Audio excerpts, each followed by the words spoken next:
Good day and welcome to this very special National Science Month 2026 conversation on the future of science engagement in South Africa. My name is Saahier Parker, and today we'll explore the question of how do we build an inclusive, relevant, trustworthy science engagement ecosystem for all South Africans. Many South Africans feel disconnected from the world of science and science institutions. For today's conversation, we invite four perspectives from the world of policy, research, lived experience, and evidence. Science affects every aspect of our daily lives, and South Africa faces unique challenges when it comes to science engagement. Language diversity, unequal access to education, geographic barriers, and socio-economic differences all impact the ways in which South Africans access science. The rise of digital platforms, social media, community initiatives, and public conversations around science all impacts the ways in which communities engage with science in South Africa. Today we explore results from the South African Public Relationship with Science Survey to try and understand what science engagement should look like as we move towards 2030. Joining me today are distinguished guests from across South Africa. Dr. Sara Naicker is a STEM researcher at the HSRC and a supporter of women and youth in STEM. Ms. Zayaan Abdurahmaan is a distinguished young high school learner from Cape Town and represents the voices of young South Africans. Ms. Sylvia Hannan is a chief researcher at the HSRC's Public Relationship with Science Survey. Welcome and thank you all for joining us today. To begin, I'd like you each to reflect on one question. What is the single biggest barrier between South Africans and science today? Thank you for having me, Saahier.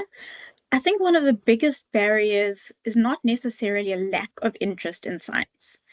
It's rather unequal access to opportunities and meaningful engagement among the South African public. So we do see that South Africans value science. They also recognize the benefits as well as the risks that it can pose, but they don't always necessarily see how it impacts their daily life. So to promote trust and participation, we need relevance to the lives of individuals and communities. Okay, I think the biggest barrier is not necessarily a lack of interest in science. In fact, one of the most important messages from the 2022 SAPRS survey is that South Africans generally value science and they see its potential. The promise of science and technology skills for young people was one of the strongest findings in the survey. It scored about 78 out of 100. So trust in scientists and universities were also relatively high. But when we look at people's actual opportunities to engage with science, the picture is very different. Community-based science engagement and attendance at science-related sites and events only scored about 23 out of 100. So for me, the real barrier is this gap between valuing science and having meaningful opportunities to access it, participate in it, and imagine yourself as part of it. And that gap is not experienced equally. So again, the 2022 SAPRS shows that participation is shaped by education, by socioeconomic circumstances, age, geography, and whether science centers and activities and these other opportunities are actually available nearby. We see other similar patterns appear in the South African schooling system. So the HSRC's Trends in International Mathematics and Science Study, with TIMSS, shows that although science achievement has improved over time, it still remains low and unequal. So the achievement gaps are still strongly linked to socioeconomic background and school context. So by the time we ask a young person whether they can imagine a future in science for themselves, some of them have already had access to labs, good science teaching, technology, museums, mentors, and extracurricular activities, but many others have had very little exposure. So representation is an important part of this. It is harder to imagine yourself in science when you don't see people like yourself there, but representation alone can't overcome this unequal schooling, the limited resources, or the absence of kind of clear pathways into science. Kind of in a nutshell, I would describe the biggest barrier as the unequal distance between South Africans' interest in science and their opportunity to participate in it. And then our challenge becomes not only to persuade people that science matters, because many people already believe that. It's to make science genuinely accessible, relevant, and open to their participation. For many young people, science can be challenging. So they prefer to take the easier path and not do math, physics, and life science, where you have to put your brain into it, study all the time, and stay focused. Most people prefer doing business where you can read and it's easy study content. But if you get an opportunity to do science, you should take it, because science is not only interesting, but it's also helpful. So you should really just take the risk. Sylvia, the SAPRS survey provides a unique evidence base for understanding the ways in which the public engages with science.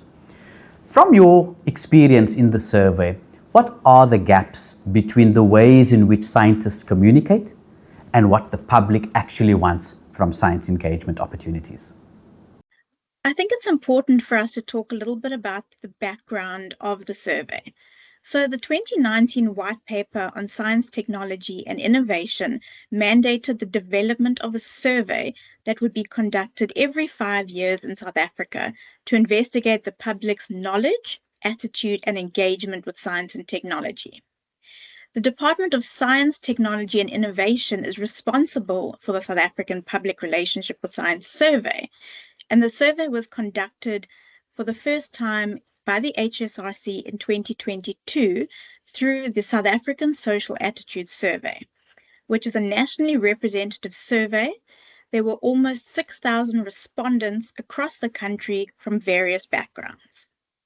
So we see that people want science that is practical, relatable, and speaks to real-world challenges that they are encountering in their daily lives.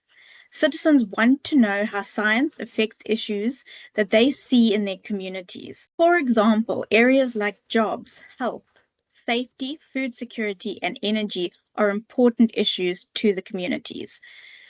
Taking science to the people is really important. We want to make it accessible to different communities. Many individuals are exposed to science and engage with science that is not in their home language, and we need to make sure that everyone has the opportunity to be able to access science. Location is also a key consideration. There are more opportunities and there is more infrastructure available in urban areas than rural areas, and disadvantaged communities that are located further away from urban centers often don't have the opportunity to engage with science. We also see disparities in education, so everyone is not able to engage at the same level with science because of their educational backgrounds. Also, in an increasingly digital world, science is shared more and more online, and many people in the country do not have access to online platforms and resources. So this is an important consideration in relation to how we communicate science to the public. When we looked at the data, we didn't find big differences between men and women, but what we did see were disparities within these groups, looking at other socio-demographic factors. So we need to think about how we can help women as well as other marginalized communities to have the chance to engage with science. We also need to remember that engaging with science should start at an early age. We want all citizens to have the opportunity to engage with science from a young age and continue this across their lifetime. The future of engagement requires two-way dialogue between scientists and communities. Thank you, Sylvia. Based on SAPRS insights, what does the ideal science engagement ecosystem look like in 2030? An ideal science engagement system is one that is multilingual, community-led, and sensitive to public concerns. We also want an engagement system that is more accessible, that all members of the South African public can access. We need to think about and address barriers such as cost, location, availability of infrastructure and resources, and we want to make people more aware of the different science engagement opportunities that exist across the country. We also want easily accessible information. Visual representations are really important as they can help us to overcome some of the barriers to understanding, such as language and education level. Visual representations like images and videos can play a really important role in reaching different audiences. Digital communication has also become increasingly important in today's world, and citizens require access as well as digital literacy to effectively engage with digital science resources. So digital access is very costly. So we need to think about investing in data-free internet, low-cost or no-cost broadband. This has become increasingly important for government communication in recent years.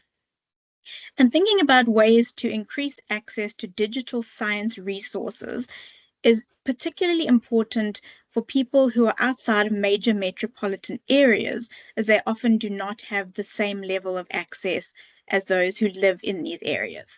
We want citizens to play a key role in shaping scientific priorities as well as engagement initiatives, and this is crucial in developing a sustainable and effective science engagement ecosystem. Sara, coming to you. How can science engagement break down stereotypes and ensure greater inclusivity in STEM fields? I think science engagement can challenge two kinds of stereotypes. So stereotypes about who can be a scientist, but also what counts as science. So essentially what a scientific career can look like. So South Africa has made real progress in racial and gender representation over the years. In 2023, Black African students accounted for just over 82% of enrollments in public universities. Women made up almost 63% of university students and 65% of graduates. Importantly, women were not absent from science, engineering, and technology. They represented about 52% of the SET enrollments and about 55% of the SET graduates. So gender patterns within fields are more nuanced. Women are particularly strongly represented in education and the humanities, but they now also kind of comprise or constitute a slight majority in science, engineering, and technology overall. So that broad category can still conceal underrepresentation in fields like engineering and computing, but it shows us why we should examine the evidence field by field rather than repeat the general claim that women are absent from STEM. We also see progress in the research system as well. So the latest National Research and Development Survey found that women made up almost 48% of South Africa's researchers. The proportion of permanent Black African academic staff at public universities also increased from 27% in 2010 to about 43% in 2021. So I don't necessarily think the challenge can be reduced to simply showing young people more female or Black scientists. Representation still matters, particularly in specific disciplines and at senior levels, but there's deeper barriers that are often structural. These are like the quality of schooling, access to mentors and professional networks, funding, institutional culture, and opportunities to develop and progress. I think we also should recognize that transformation at senior levels takes time. So the demographic profile of students and early career researchers has changed much faster than that of professors and institutional leaders because seniority is kind of accumulated over many years. So naturally, there will be some lag. This doesn't mean that institutions should just wait. We need to support progression through mentorship, research funding, professional networks, leadership opportunities, and fair promotion processes. But there's also other ways in which we can support this. So maternity is one example of how structural conditions can affect progression. Scientific careers often reward uninterrupted productivity during the same years in which women have children. So pregnancy, maternity leave, and caregiving can then affect your publications, your fieldwork, your conference participation, networking, grant applications, and just general readiness for promotion. So these are not questions of ability or commitment, but they reflect how scientific careers are organized. So when we're saying support women, we mean more than just recruiting them. It's about recognizing maternity-related career interruptions fairly and allowing for appropriate flexibility in kind of grant and promotion timelines so that maternity leave doesn't create a lasting penalty on your professional career. I think more broadly, institutions should recognize parenting and caregiving responsibilities, including those of fathers. At the same time, I'm kind of cautious about treating transformation also only as a numbers exercise. So the aim is not to manufacture a particular picture of inclusion. It should be to remove unfair barriers and create a system in which talented people from all backgrounds have a fair opportunity to develop and experience their own experience that they need to progress. I think we also need to follow the evidence rather than rely on these fixed assumptions about who is disadvantaged. So in 2023, men made up only 37% of public university enrollments and 35% of university graduates. They also represented only 36% of TVET enrollment. So this kind of suggests that boys and young men's declining participation in post-school education also deserves some serious attention. But it doesn't mean that gender inequality has kind of simply reversed. So disadvantage appears at different points in the pathway. So young men are increasingly underrepresented in university and TVET enrollment and completion. Women are well represented in education settings, but still face poorer employment outcomes and barriers to progression. Overall, young people of both sexes face extremely difficult labor market. And I think the Q2 2025 employment stats said unemployment was about 15% among female graduates and 8.9% among male graduates. So it's a very complex picture. I think this is relevant to science engagement because we should not only encourage young people to enter particular fields. We also need to show to show credible routes from interest to training to experience and then employment. Otherwise, we risk promoting careers without addressing the lack of apprenticeships, workplace exposure, entry-level opportunities, and pathways into actual work. Finally, I think inclusion also means broadening both the pathways into science and our understanding of science itself. So science engagement often presents the university-trained scientist or engineer as the main destination. Electricians, artisans, mechanics, welders, engineering and lab techs, agriculture techs, renewable energy installers, information technology specialists, all apply scientific and mathematical and technological knowledge. We shouldn't treat these as lesser alternatives to university, but as skilled, valuable careers within the science and innovation system. So science is not limited to laboratories, to engineering and technology. It also includes health, human behavior, communities, the environment, policy, data, social science, and traditional knowledge. So when science engagement kind of presents this wider range of disciplines and pathways, more young people can recognize their interests, their practical abilities, and the questions that they care about in this broader range, and can see that they also have a place in science. And the 2022 SAPRS findings support this wider framework because it shows that transformation is not only visible, it's not only about who is visible in scientific organizations, it also concerns whose knowledge is recognized, who influences research agendas, and whose different forms of knowledge are valued. Thank you for that, Sara. How do we then ensure that science engagement remains inclusive, particularly as much more communication shifts onto digital platforms? In my view, we first need to kind of interrogate what we mean when we say science engagement should be inclusive. So inclusive for whom, included in what, and on whose terms.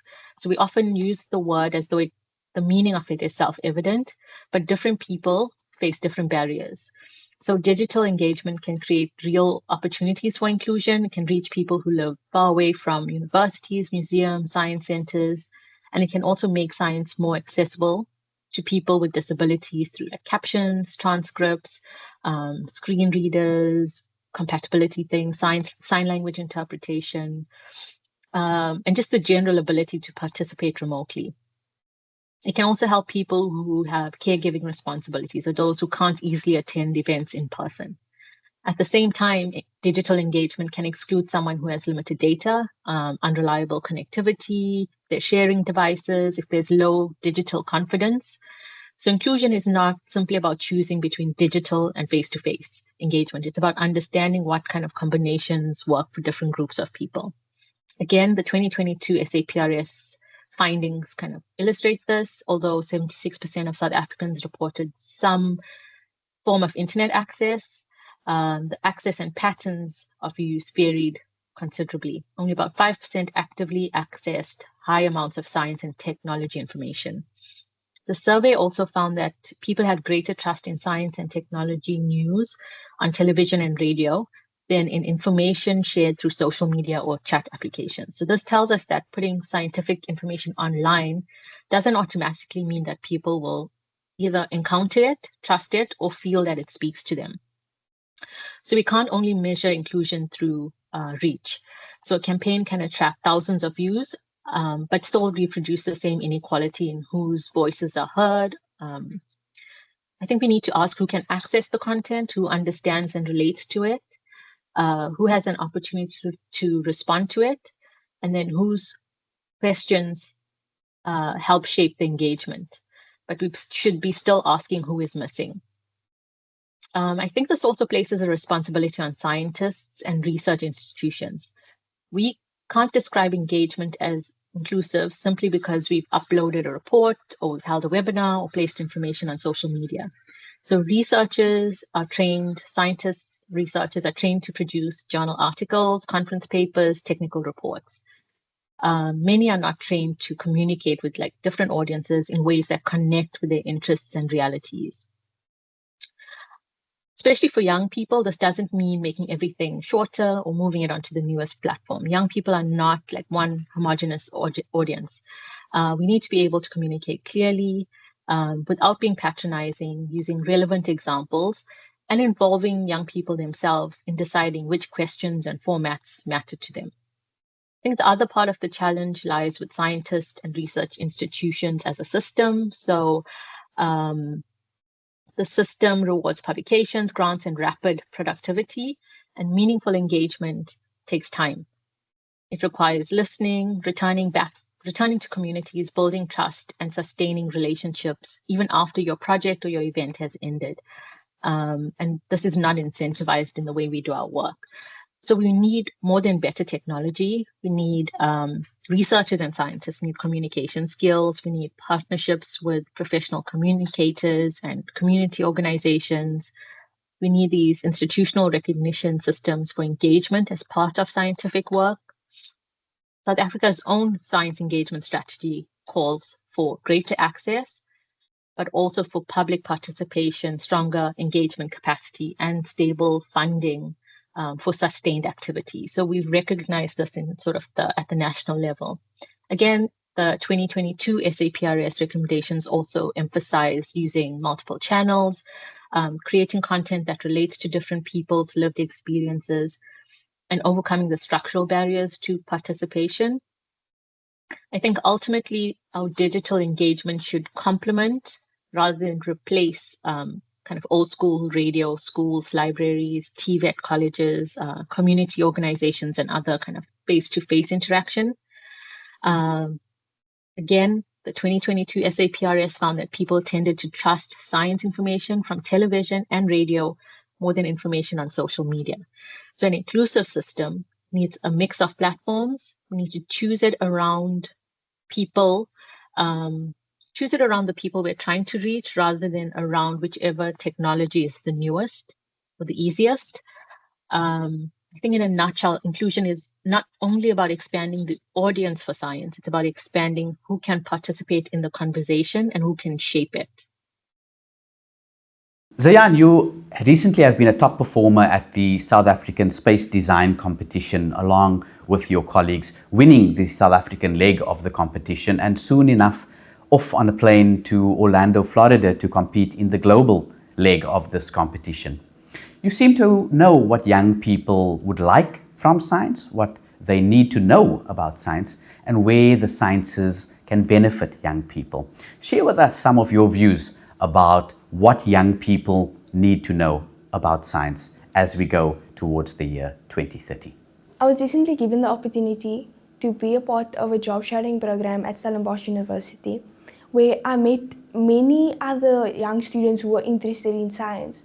We all got to work in the lab together, and it really showed that you need to have a passion for this. You need to have a passion for science. You got to speak to different types of scientists, and we really saw that it can change the way you view things. For me, I always wanted to become a biomedical engineer, and now after working in the science lab, I really want to become a molecular biologist. So it gives you a broader view on what science is. Science is not only one arm. There isn't only one thing to do in the science field. It's a very broad field. So I think that if you're interested in science, there's always something to do for you.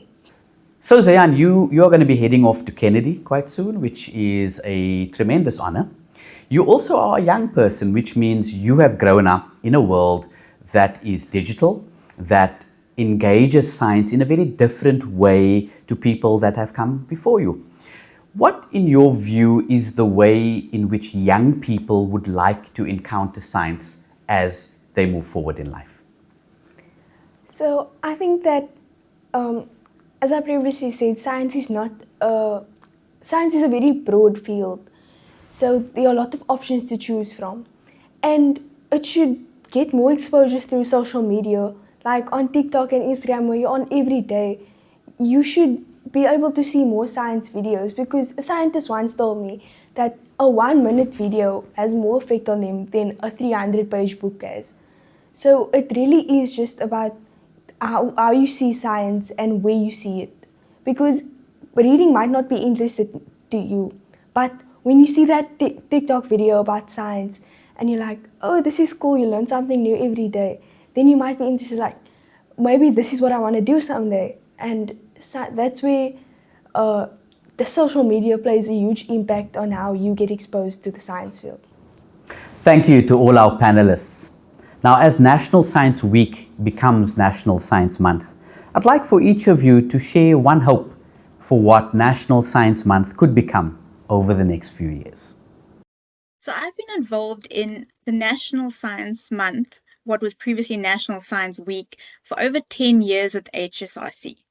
And it's really important to promote this event, to show people how it can be relevant to their lives, and to get them involved in National Science Month.